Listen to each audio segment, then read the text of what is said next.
Yeah, I don't think about cloud servers, right? I think about portals, uh folks running in and out between worlds, little alien things jumping in the inside and glowing eyes and you know, Nosferatu or something. What I'm saying? I think about something real serious when I hear Stargate.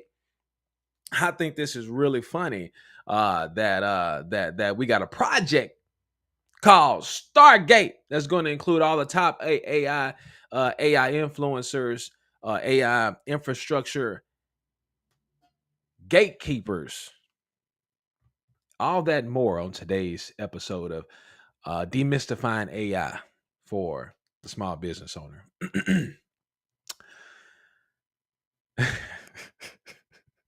Yeah, I'm for real. Like I'm gonna get into it, but we got some more stuff we're gonna cover before we get into Project Stargate on today's episode. So let's jump into it. I gotta scoop my notes around so I can see. All right, let's jump into it. Salesforce is Salesforce is automating its support and it is set to cut 4,000 jobs, man, due to AI. Some people are like, man, is AI gonna cut roles and replace me? Transparently really depends on what kind of role you have right now. Now, I'm not trying to, but it's real. As technology gets better, we've seen this with the newspapers. We've seen this as technology is increasing. Um, job descriptions change. I mean, we used to have paper boys who rode on bikes and threw newspapers out there, right? And then we had newspapers, and then paper newspapers started to go out of business because of the internet and moving it to digital. We used to have we still have courier services today where you take mail, but they used to do on foot, horseback and buggy, right? But who writes a regular letter today? So as technology increases, jobs do change. And so you want to remain flexible from that standpoint, right? But Salesforce replaced half of its customer service work with AI, enabling them to cut 4,000 support roles. Let's take a look at this real quick. Salesforce cut 4,000 support jobs, replaced them with AI agents. CEO Marc Benioff said recently. Oh man, I'm sorry if I know I'm butchering your name. So Mark B made comments while discussing how the new technology is impacting $248 billion computer software company's headcount during an appearance on the Logan Bartlett Show podcast that was published on Friday. I was able to rebalance my headcount on my support. Benioff said. Benioff, I'm gonna say that. I've reduced it from 9,000 heads to about 5,000 because I need less heads. AI has been a boom for Salesforce with the firm offering Agentforce and other AI powered tools to its customers and other companies. Now, if you know me, oh, you can't see my mouse, huh? If you know me, that's all I'm saying. My tinfoil hat is on today, ladies and gentlemen. If we were having this conversation a year ago, you were calling Salesforce, they would be it would be 9,000 people who would be interacting who you'd be interacting with globally on our service cloud, and they would be managing, creating, reading, updating, and deleting data.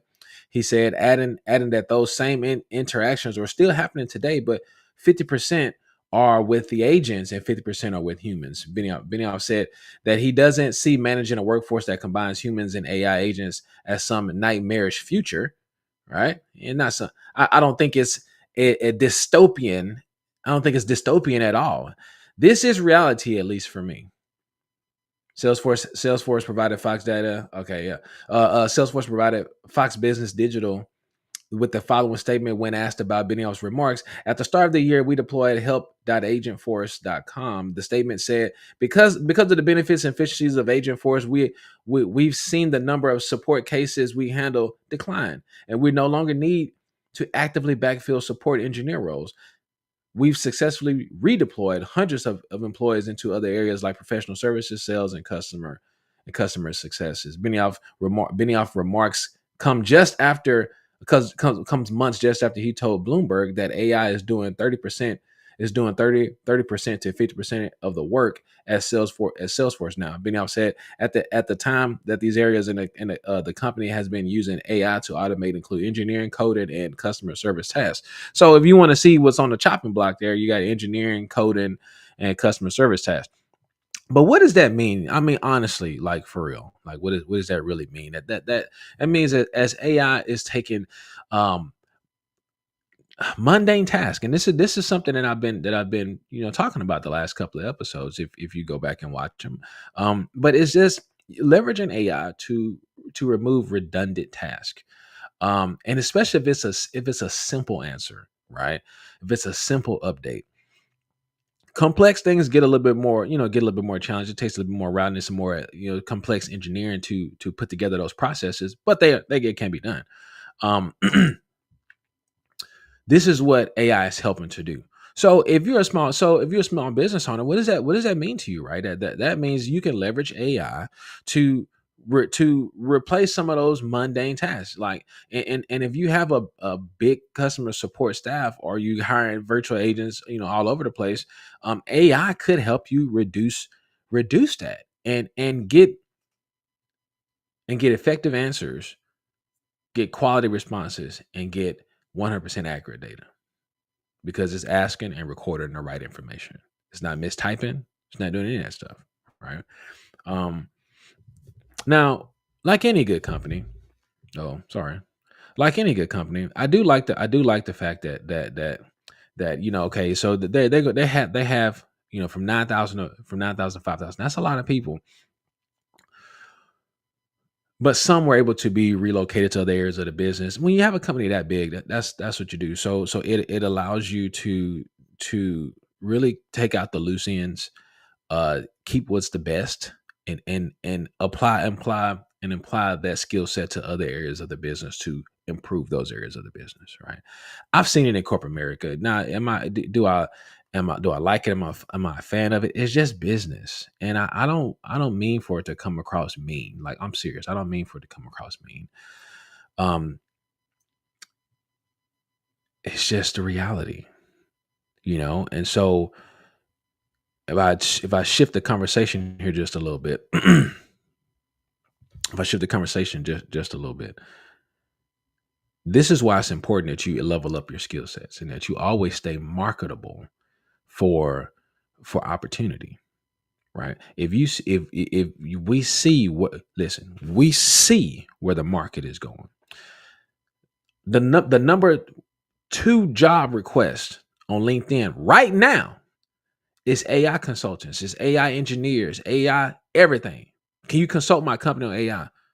It's here. Like level up your skill sets. And if you need a place to learn how to get how to level up your skill sets, again, click the link. Click the link in the description below. Join my school community. Okay. Follow me on YouTube. Join my school community. I'll help you level up some AI skills, so you can become marketable. You know what I'm saying? Like, it's real, and it's needed. So you want to stay ahead of the game. Okay, so I'm coming off that. So Salesforce is a global leader in CRM, cloud business software, serving millions of enterprise users worldwide. I still remember when Salesforce came on the scene. Shoot, what was that? 2006? No, that would have been 2013. Yeah, around 2013. That's when I first heard of Salesforce, when I was in industrial sales, and man, it's amazing to see how far they've grown as a company. It's super cool. Um, Mark Benioff also was quoted, AI improved efficiency and freed resources from sales efforts. So again, what is this type of AI that enables these type of moves? Is enterprise grade conversational AI agents leveraging natural language and CRM data. That is the baseline of what creates this type of improvements to the business, right? Something is an agent that can understand language, but also look at the CRM data and be able to communicate, re-engage everything in the CRM, input data, re-engage dead pipeline, whatever it is, right? These agents um, help accelerate operations. Again, allows redeployment of talent, right, and empowers targeted lead engagement. So it can go in and it can do these tasks and follow up and create conversation and move people through the process of wherever they're in the process, whether it's a customer service issue, whether they're troubleshooting something, whatever, versus whether whatever, it can answer them and it can get them to the next level, next place faster than than a human. And they don't get tired. They don't take lunch breaks, right? And they're pretty accurate. So what can you do in your business, right? Pilot chatbots to reduce live agent expenses, right? Use chatbots. Try them. Pilot them. You don't have to just replace the staff tomorrow, right? Or you can leverage that talent somewhere else in the business versus them sitting at the front desk handling the phone. I recently saw in another saw an I think it was an ad that I saw, and it was like it was a restaurant who leveraged an AI chatbot to reduce missed phone calls. Super cool. Leverage chatbots, man. And I really it was this is where we're going. Like if you're a restaurant owner and one of the complaints is folks will call, they on hold for a long time, and then they leave and they go somewhere else. Well, you missed a sale. That could have been a sale that you could have that you could have had you had you had you looked into leveraging chatbots that can pick up the phone, take an order, put the order in the system, and you don't miss a sale. Think about that. Versus them calling, you putting them on hold, picking back up. Okay, hold again. Picking back up. Okay, hold again. Pick them up. This is what the app did to help reduce that kind of stuff. But everybody doesn't have the app. Everybody doesn't have your app, right? Because then all that stuff takes up space. That's why I started deleting apps. Can I just talk as a consumer for a second? That's why I started deleting apps because I'm like, man, I can't keep. I'm only going to use this app every now and then. I don't need it taking up space and data on my phone because my phone space is limited. I'd rather just call. I don't have time. I don't have time to call. I don't have time to get on the browser, log in, and all these things. I don't have time to do all that. I'd rather just call. But then I don't want to call because I'm gonna be on hold for 15, 20 minutes. Or you standing there in person, that someone calls, they pick up the phone, and you on hold, you right there in front of them on hold for 10 minutes while they try to answer the call and place an order, right? Use a chatbot. It could change the game for your business. My name is Roland. I'm here to help. All right. Another thing you can do is to integrate your CRM with AI, right? So that it can go in and it can re-engage previous leads, things like that. And recover stalled leads. It can go in and create the drip campaign for you. You can have multiple drip campaigns where it can pull from the drip campaign that best aligns with that type of customer and get it going. Then it can learn and then update the drip campaign. Make the calls, do a warm intro, hand it off to the sales team. Like this is what AI can help you do. Okay. All right. Let's go to the next one. This was an historic, I mean, in historic legislation move that happened. Not legislation, verdict. Let me put it like that. So Anthropic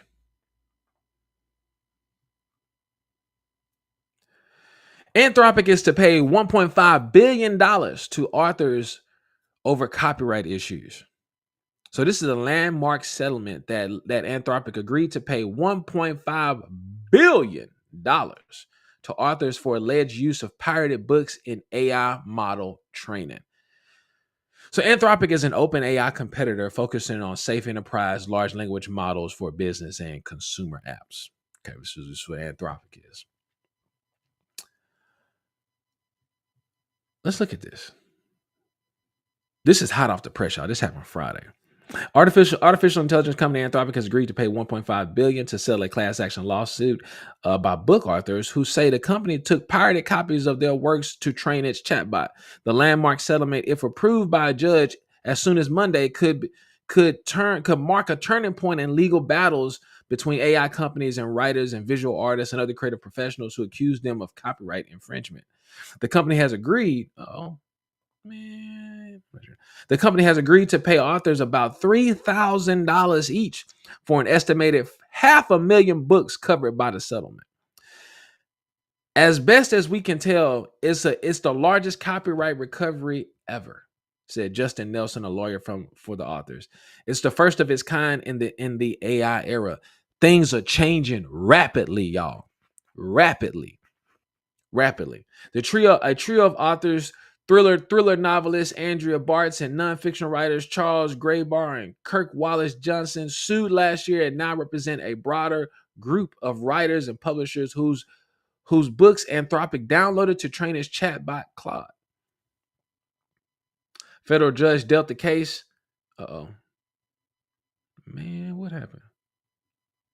I lost it. Federal judge dealt the case a mixed ruling in June, finding that training AI chatbots on copyrighted books isn't illegal, but that Anthropic wrongfully acquired millions of books through pirated websites.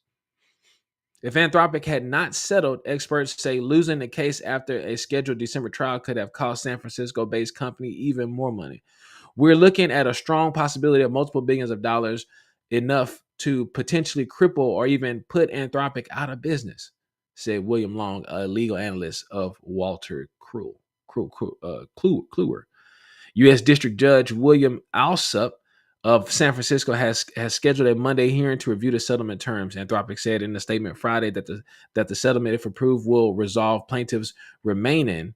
Golly, what did it do that? Man, sorry, y'all. It jumped down. Dang. Oh man, it keeps jumping on me. Million wrongfully. Dang it, where'd it go? My page is jumping. I'm sorry.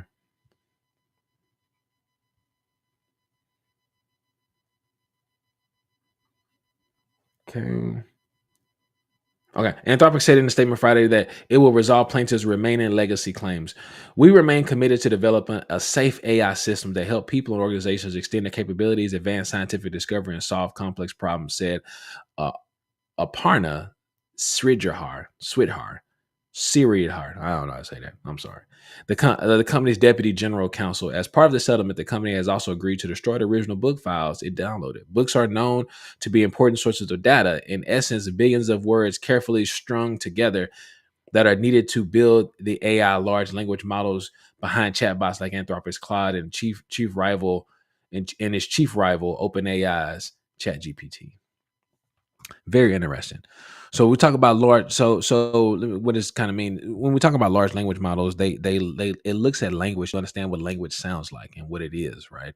And so reading books gives it that ability to learn what what language is from multiple types of perspectives, right? And it kind of it grabs the data and helps understand language, right? It's a large language model. But this is going to be serious. Now, it sounds like I'm not a lawyer, y'all, so hey, I'm just for entertainment purposes only. For entertainment purposes only. Okay. It sounds like, from what I gathered there, is that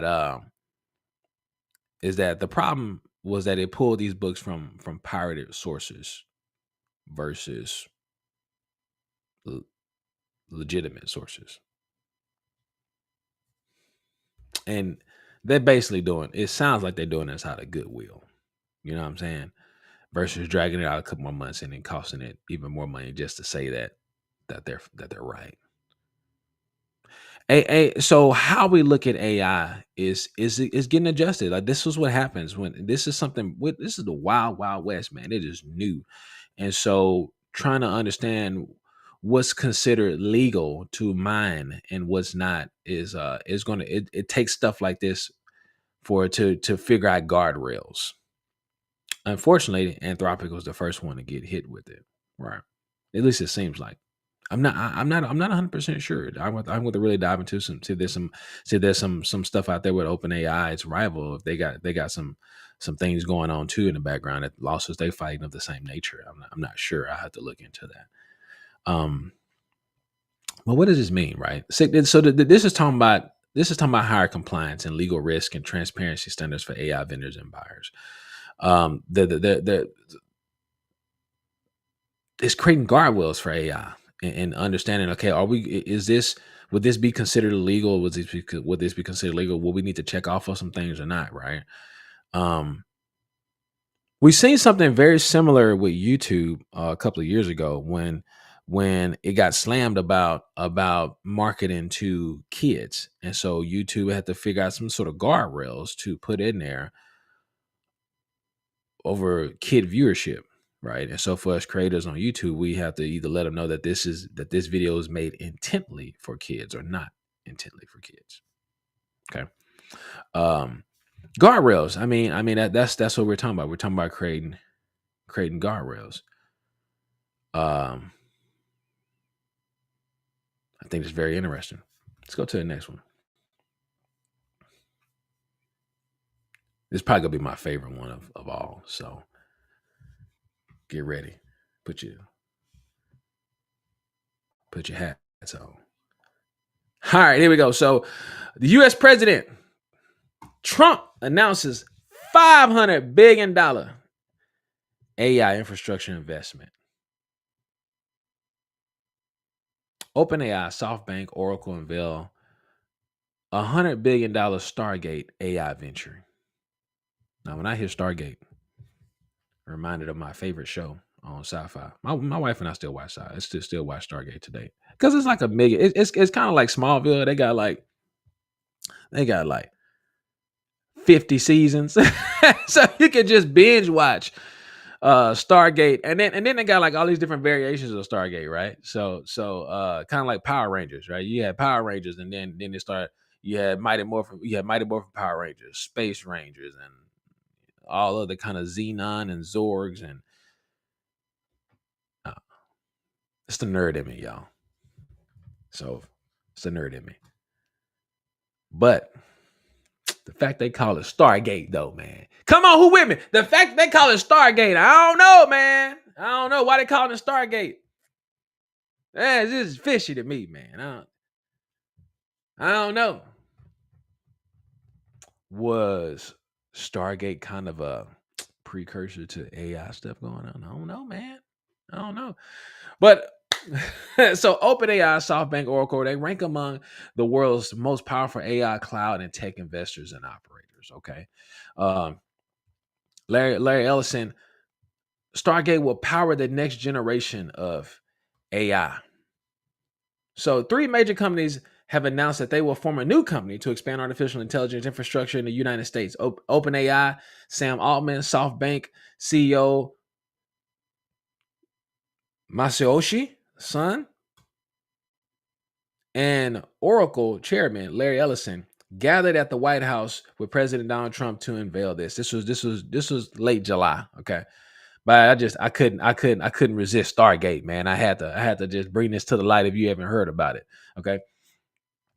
So where was I at? It's largest. Okay, so Trump has described as the largest AI infrastructure project in history. The companies will invest $100 billion in the project initially, with plans to invest up to $500 million in Stargate in subsequent years, according to Trump, and projected. And the project is expected to create 100,000 new jobs in the U.S. Stargate would build the physical and virtual infrastructure to power the next generation of AI, including data centers around the country. Ellison said. Ellison said the group's first 100 million square foot data project is already under construction in Texas. AI leaders have for months been sounding an alarm that more data centers, as well as chips and electricity and water resources to run them. We are needed to power their artificial intelligence ambitions in the coming years.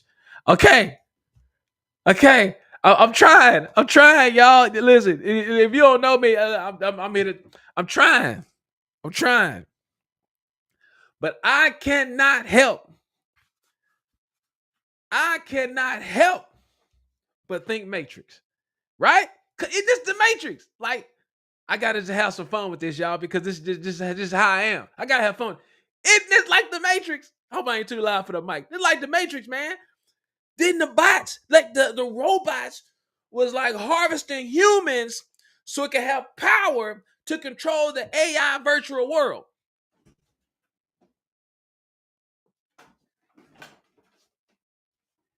Come on, Trump, man, was Matrix prophesying here? Like, come on, what? This is it.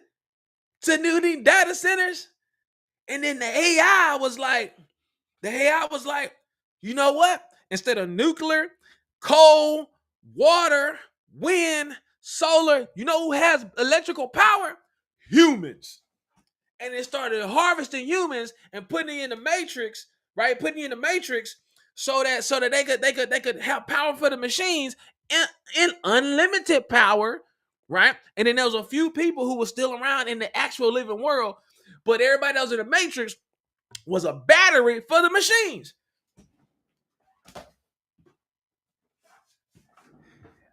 Is Matrix coming alive?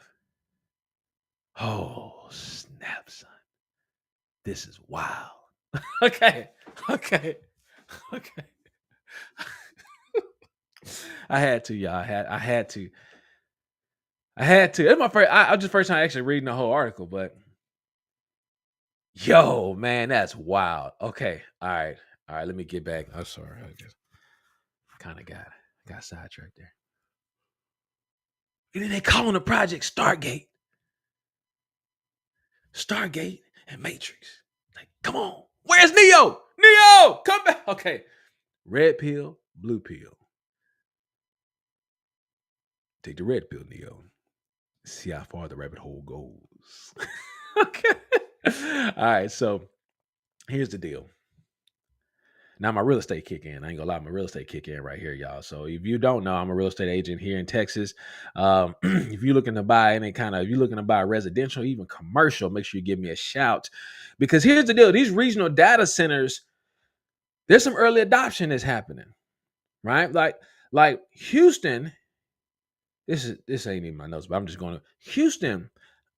Matter of fact, actually, I got an article right here.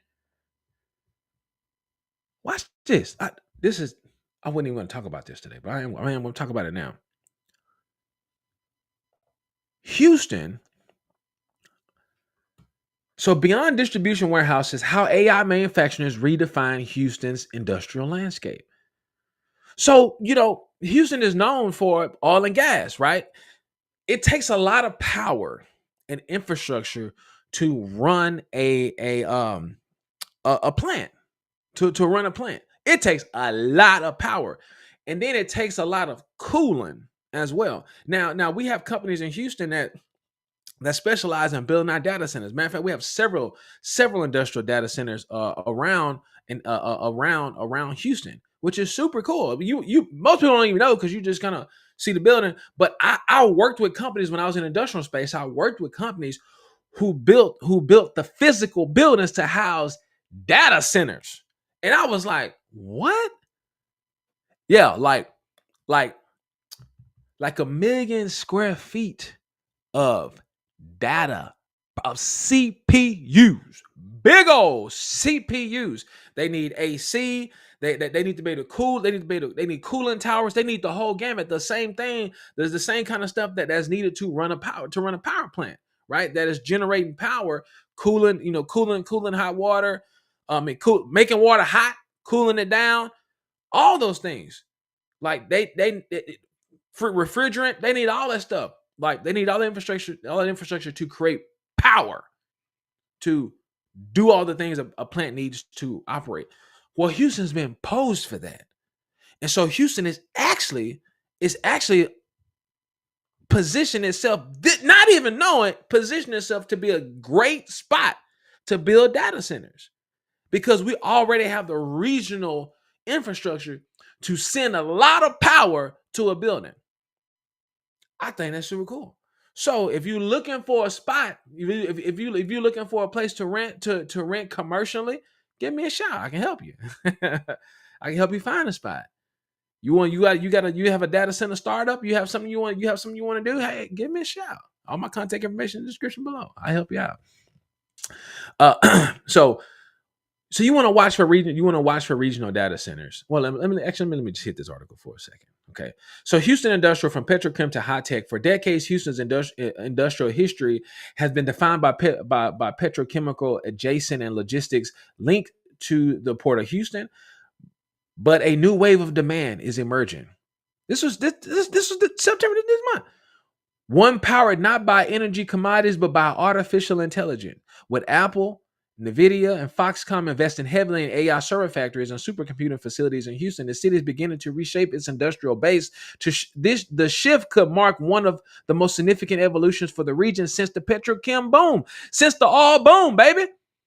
This is wild. This is the AI data center boom happening right here in the heart of Texas. Come on, H-Town. All right, I'm excited, y'all. It's Monday. I'm just here to wake you up and talk about AI. AI Factory is not your typical industrial user, right? Unlike e-commerce tenants or bulk distribution warehouse users, AI and high-tech manufacturers require specialized facilities, cooling systems, high-density electricity capabilities, and resilient utility connections are now central to their site selection criteria. Houston's industrial market has long been anchored by energy, logistics, but the next chapter is being written by technology, said Mary Dotteriller, research director at Lee and Associates. The projects we're tracking in AI and advanced manufacturing aren't just new tenants; they represent a new kind of demand that could reshape absorption trends and put real pressure on infrastructure. This shift is not simply about square footage. It's about rethinking industrial specifications then to meet the unique requirements for AI chip assembly and testing and server development. It's a server deployment. Man, this is fascinating. Like this is fascinating. Y'all, we're living in times, and you gotta be in position. You gotta be in position. Don't let your business get left behind. Don't let your business get left behind. Make sure you reach out to me. Okay. All my contact information in the description below. You can DM me here on LinkedIn, or you can send me a message on YouTube. You can and if you're trying to figure out how can I carve my space in AI, can I carve my space in AI? Is there opportunity for me to expand my skill sets? Join my school community. Okay. I know it's typically catered a little bit for real estate agents, but I talk about AI. Like I'm all in. I'm all in, baby. I'm all in. I want to help you grow and develop in AI as well, as a business, also as a person. Okay. So, anyways, that's all I got for you today. Y'all have a blessed week, and we'll see you tomorrow. Make it a great week.